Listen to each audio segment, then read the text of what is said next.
நீங்க அடிக்கடி சொல்ற விஷயமே வந்து சுவாசம், காற்று இந்த போல வார்த்தைகள தான் பயன்படுத்துறீங்க. இந்த சுவாசத்தால இந்த சமுதாயத்துல என்ன மாரி ஒரு புரட்சிய வந்து ஏற்படுத்த முடியும்? அது ஒரு நல்ல தீர்வ தருமா? இந்த சுவாசத்தால புரட்சி ஏற்படுத்த முடியும் அப்படிங்கிறத தாண்டி, நீங்க உயிரோட இருக்கிறதுக்கு காரணமே அதுதான். அத இன்னும் மேன்மைப்படுத்திக்கிட்டீங்கன்னா, இந்த உயிர பற்றி உங்களுக்கு ஒரு புரிதல் மட்டும் இல்லாம, உங்க வாழ்க்கைய பற்றியும் ஒரு நல்ல புரிதல் வர்றதுக்கு வாய்ப்புகள் இருக்கு. அப்ப இந்த சுவாசம் கரெக்ட்டா ஒருத்தருக்கு நிகழ்ந்தா, ஒரு சுவாசத்த பத்தி புரிதல் இருந்துச்சுன்னா, என்ன பத்தி நீங்க நான் வர்ற 1/2 அன் ஹவருக்கு முன்னாடி நான் எங்க பிறந்தேன், எங்க வளர்ந்தேங்கிறத நீங்க கண்டிப்பா எடுத்திருப்பீங்க. அந்த புரிதல் வந்து உங்களுக்கு சுவாசம் தீவிரமா இருந்தா, இப்ப உங்களுக்கு புடிச்ச ஒருத்தர் வர்றாரு அப்படின்னா, நீங்க அவர பற்றி ஆல்ரெடி படிச்சு வச்சிருப்பீங்க, எல்லாம் தெரிஞ்சு வச்சிருப்பீங்க. ஆனா, உங்க சுவாசம் கரெக்ட்டா இருந்துச்சுன்னா, இந்த உலகத்துல உங்களுக்கு எல்லா பொருளுமே புடிச்ச பொருள், பிடிக்காத பொருள்ங்கிறத ஈஸியா கண்டுபிடிச்சிட முடியும். இப்ப என்ன பொறுத்தளவுக்கு, இந்த ஸ்டுடியோ கிடையாது, எந்த ஸ்டுடியோ இருந்தாலும், சுவாசம் கரெக்ட்டா இருக்கனால, எல்லா பொருள பற்றியும் எனக்கு ஒரு கரெக்ட்டான புரிதல் இருக்கும். அந்த அணுகுற முறைகள் வந்து கரெக்ட்டா இருக்கும்.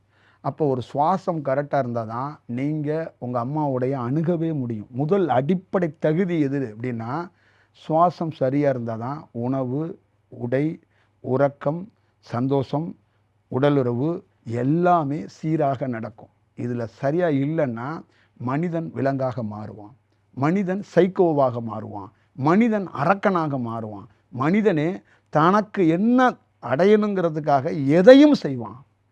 இதுக்கெல்லாம் காரணம் நீங்கள் நகரப்புறத்துக்குள்ளே நினைக்கிற எல்லா விஷயத்துக்குள்ளேயும் பல பல ஆட்களை நீங்கள் பார்த்துருக்கீங்க. பதவி அடையிறதுக்காக நான் என்ன வேணாலும் செய்வேன்பாங்கல்ல, இவர்கள் வெறி பிடித்தவர்கள் என்று நினைத்திராதீங்க.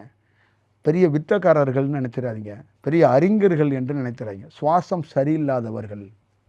சுவாசம் சரியாக இருக்கிறவன் எப்படிமா இருப்பான்? அவன் வந்து அவனே ஒன்றும் இல்லம்மா, ரொம்ப நிதானமாக, ரொம்ப ரொம்ப ஒரு ஒரு குவைட்டாக எல்லாத்தையும் கண்டறிந்து கவனிப்பான்.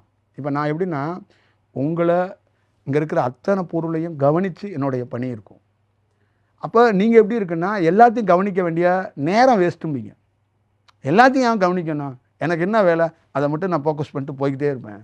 அப்போ காரணம் உங்கள் சுவாசம் ஒரு சரியான நிலையில் இல்லை அப்படிங்கிறதுக்கு இதுதான் அடையாளம்.